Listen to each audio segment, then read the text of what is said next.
इस वीडियो को देखने के लिए आपको इससे पहले दो वीडियो देखना पड़ेगा ताकि ये क्वेश्चन बेहतरीन ढंग से समझ में आ जाए, और इसके डिस्क्रिप्शन बॉक्स में उस दोनों वीडियो का लिंक डाल दी गई है। अगले क्वेश्चन पे चलते हैं। अगला क्वेश्चन है, यदि sin a बराबर 3/4 तो cos a और tan a का मान निकालना है। फिगर के माध्यम से भी निकाल सकते हैं, विदाउट फिगर के माध्यम से भी हम लोग निकाल सकते हैं। डायरेक्टली बनाना हो तो इसका सॉल्यूशन लिखेंगे। इसका सॉल्यूशन पहले जो दिया हुआ है उसको हम लिखेंगे।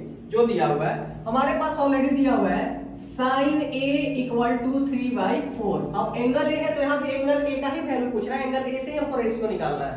तो sin a बराबर 3/4, तो पहले हम इसका रेशियो पता लगा लेते हैं। एक्चुअली इसका रेशियो होता क्या है? इसका रेशियो जो होता है वो होता है p/h, यानी लंब बटा में कर्ण होता है। अब लंब बटा में कर्ण हो गया तो हम लोग करेंगे क्या कि cos और tan के लिए हमको आधार निकालना जरूरी है, बेस निकालना जरूरी है। उसके लिए हम लोग क्या करेंगे, पाइथागोरस का सहारा लेंगे। तो पाइथागोरस का रूल कहता है, तो लिखेंगे यहाँ पे पाइथागोरस प्रमेय से। तो लिखना पड़ेगा, तो लिखेंगे पाइथागोरस प्रमेय से। अब पाइथागोरस प्रमेय क्या कहता है? पाइथागोरस प्रमेय का रूल कहता है कि लंब का स्क्वायर प्लस आधार का स्क्वायर बराबर कर्ण का स्क्वायर, यानी लिख सकते हैं p का स्क्वायर प्लस b का स्क्वायर इक्वल टू h का स्क्वायर। अगर फिगर बनाना हो तो फिगर भी हम लोग ड्रॉ कर सकते हैं। सिंपली निकाल सकते हैं p का वैल्यू कितना है 3, तो लिख सकते हैं 3 का स्क्वायर यहाँ पे। उसके बाद b निकालना है तो छोड़ देते हैं b का स्क्वायर। h के जगह कितना दिया हुआ है सामने देखेंगे, h का वैल्यू 4 है तो लिख देंगे 4 का स्क्वायर, यानी 4 का स्क्वायर। अब 3 का स्क्वायर करेंगे तो क्या होगा 9 plus b square equal to 4 का स्क्वायर करेंगे, 4 का स्क्वायर करेंगे तो 16 होगा, 16 होगा। अब क्या करेंगे, यहाँ से b का वैल्यू निकालेंगे। b का वैल्यू निकालेंगे तो b स्क्वायर को छोड़ेंगे, यहीं पे 16 इसको पकड़ के उधर ले चलेंगे तो क्या हो जाएगा -9 हो जाएगा। प्लस है तो जाएगा होगा तो माइनस हो जाएगा, यानी b equal to b square equal to 16 में से 9 घटेगा तो क्या बचेगा 7 बचेगा, यानी 7 बचेगा। और यहाँ से हम लोग b का वैल्यू निकाल सकते हैं। b इक्वल टू मिल गया स्क्वायर रूट 7 स्क्वायर घटेगा तो इधर स्क्वायर रूट का चिन्ह बनाएगा, b प्लस के साथ और माइनस के साथ, ये दोनों के साथ बनाएगा, प्लस के साथ और माइनस के साथ। लेकिन एक्चुअली 7 जो है ना वो डिस्टेंस है, और डिस्टेंस यानी दूरी कभी निगेटिव नहीं होती है, पॉजिटिव को पहले हम लोग दिखाते नहीं है। अब आराम से निकाल सकते हैं इसका cos a का।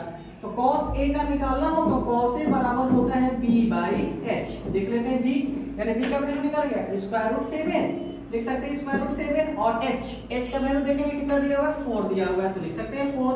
अगला क्या निकालना है, cos के बाद हम लोग को निकालना है tan का, तो लिख सकते हैं tan a बराबर इसका अनुपात होता है p/b, यानी लंब बटा में आधार। इससे पहले वीडियो देखना पड़ेगा। तो p का मतलब हमारे पास वैल्यू देखेंगे, p का मतलब 3 तो यहाँ लिख सकते हैं 3, और b का मतलब कितना हो गया स्क्वायर रूट 7 तो यहाँ लिख सकते हैं हम लोग स्क्वायर रूट 7। अगला क्वेश्चन है 4 नंबर, कह रहा है कि यदि 15 cot a बराबर 8, यदि 15 cot a बराबर 8 तो कह रहा है कि sin a और sec a का मान निकालना है। फिर वही बात, फिगर बना भी सकते हैं, नहीं मन करे तो नहीं बना सकते, डायरेक्ट यूज कर सकते हैं जैसे हम यूज किया है। तो जो दिया हुआ है वो पहले लिखेंगे हम लोग। इसका सॉल्यूशन निकालने के लिए पहले जो दिया हुआ है लिखेंगे 15 cot a इक्वल टू 8। यहां से एक्चुअली करेंगे क्या कि cot a का पहले वैल्यू निकालेंगे। cot a का वैल्यू निकालेंगे तो हमारे पास हो जाएगा cot a इक्वल टू 8/15, यानी इसके साथ इसका कोएफिशिएंट है तो इसके डिवाइड में जाएगा, गुणांक है तो इसके भागा में जाएगा। अब इसका भी हम लोग क्या करेंगे, अनुपात पता लगा लेते हैं। तो cot का जो अनुपात होता है वो tan का उल्टा होता है, यानी b और y क्या हो जाएगा p हो जाएगा। अब क्या करेंगे, यहाँ पे हम लोग पहले h निकालेंगे क्योंकि साइन में h चाहिए, सेक में भी हम लोग का चाहिए, तो हम लोग क्या करेंगे h निकालने के लिए फिर पाइथागोरस का सहारा लेंगे, यानी लिखेंगे पाइथागोरस प्रमेय से, यानी from Pythagoras theorem. Pythagoras theorem कहता है यही जो p square plus b square equal to h square, हम इसको ऐसे भी लिख सकते हैं h स्क्वायर बराबर p square plus b square.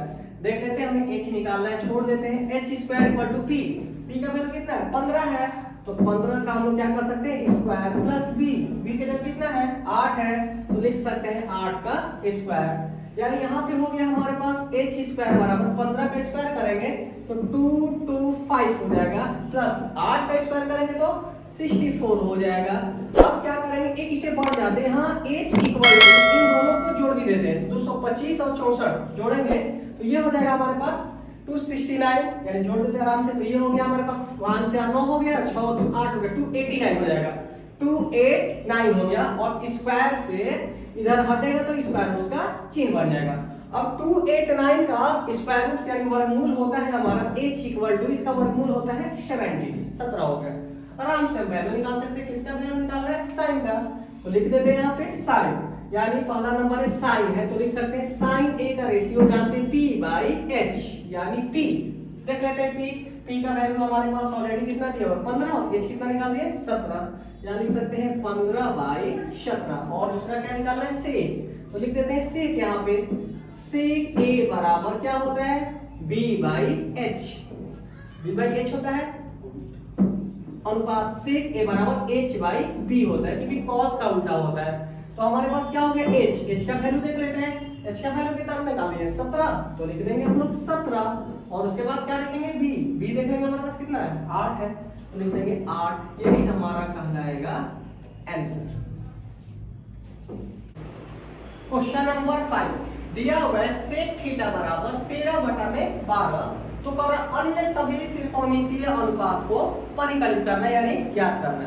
आइए इसको हम लोग देखते हैं, फिगर के माध्यम से ड्रॉ कर लेते हैं, दो क्वेश्चन विदाउट फिगर, ये फिगर से हम बनाकर देख लेते हैं। इसका सॉल्यूशन लिखना होगा, तो सबसे पहले क्या करेंगे कि अब ट्रिग्नोमेट्री के तो राइट एंगल ट्रायंगल का निर्माण कर लेंगे। तो राइट एंगल ट्रायंगल का निर्माण कर लेंगे, तो ट्रायंगल बना लेते हैं, यहाँ पे ट्रायंगल बना लेते हैं, सिंपल ही ट्रायंगल बना लेते हैं। अब इस ट्रायंगल में एक एंगल को 90 दिखा देते हैं पहले, तो ये हमारे पास 90 हो गया। इसका नामकरण करना होगा, तो नामकरण कर लेते हैं A B C। अब जैसे करेंगे तो यहाँ पे कह रहे हैं कि थीटा के माध्यम से इस्तेमाल करना है, तो या तो हम इसको थीटा बना लेंगे या तो इसको थीटा बना लेंगे। हम इसी को थीटा बना लेते हैं, तो थीटा के सामने वाला जो होगा इसको हम लोग P कहेंगे। उसके बाद जो हमारे 90 पे जाएगा, इसके बाद जो 90 पे जाएगा इसको हम लोग ये B कहेंगे, और जो 90 पे नहीं जाएगा इसको हम लोग H कहेंगे।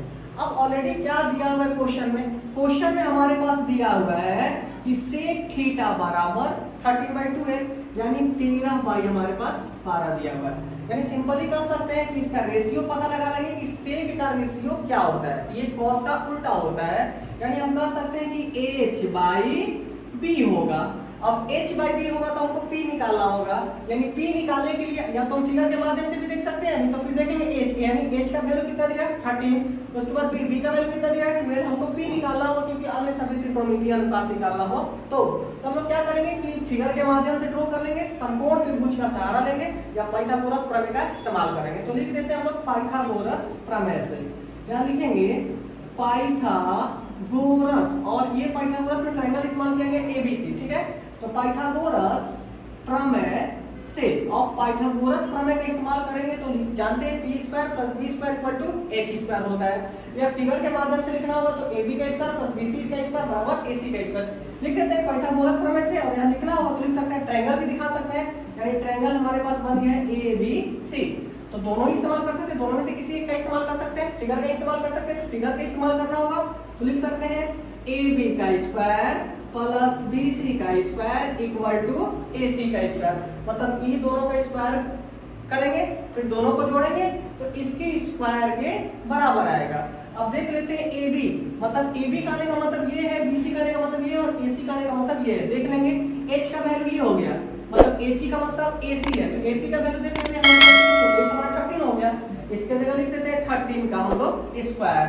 अब देख लेते हैं हमारे पास क्या है BC का मतलब B है हमारा, तो B का वैल्यू कितना हो गया 12 हो गया, तो हम यहाँ लिख देते हैं 12 का स्क्वायर, यानी हमको AB निकालना है, P निकालना है, सीधे सीधे बोल सकते हैं लंब निकालना है, तो P निकालना है तो इसको इसी टाइप से छोड़ देते हैं AB का स्क्वायर।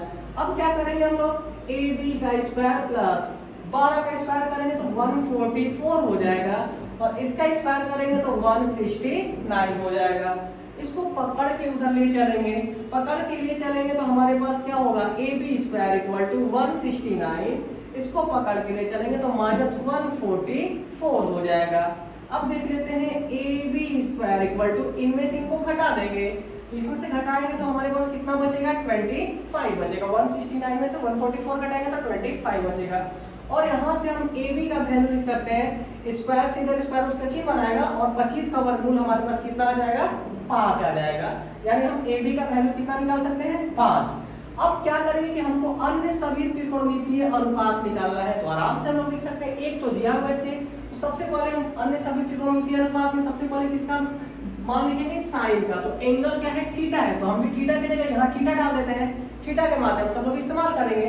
तो हमारे पास क्या हो गया साइन थीटा, तो साइन थीटा बराबर होता है P बाई H। देख लेते हैं P का वैल्यू अगर लिखना चाहते हैं तो A भी हमारा P है, यानी इसका वैल्यू 5 आ गया, B का वैल्यू दिया हुआ है, H का वैल्यू निकाल देंगे, यानी निकला हुआ है तो P देख लेंगे P हम लोग कितना है, AB का मतलब P है, तो P कितना निकाल दिए हैं, तो हम लोग सिंपली निकाल दिए हैं 5, तो यहाँ लिख देते हैं 5 और H का वैल्यू यहीं से देख लेते हैं कितना है 13 है, तो ये हमारा हो गया 13, क्योंकि थीटा के माध्यम से ही हमारा P का वैल्यू निकाल दिए, ये 5 हो गया, B का वैल्यू निकालना हो तो यहाँ से देख लेते हैं ये 12 आया हुआ है और H हमारे पास कितना आया हुआ है 13 आया हुआ है। दूसरा हमारे पास है साइन के बाद क्या होगा cos थीटा, ये रेशियो होता है, अनुपात होता है B बाई H होता है, तो B बाई H होता है, तो देख लेते हैं B की जगह 12 है, यानी B की जगह 12 और H की जगह कितना है 13, तो लिख देते हैं हम लोग 12 बाई 13 हो गया।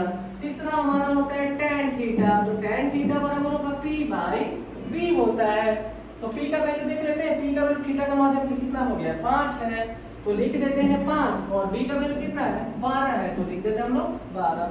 अब इन तीनों का उल्टा ही होता है cosec sec और cot, जबकि sec ऑलरेडी हम लोग का दिया हुआ है, तो 4 नंबर cosec निकाल देते हैं, तो देख लेते हैं cosec थीटा जो होता है वो sin का उल्टा होता है, यानी h बाई p होता है, लिख देते हैं h बाई p, बस देख लेते हैं यहाँ से 13 को ऊपर में लिख देंगे और 5 को नीचे में लिख देंगे।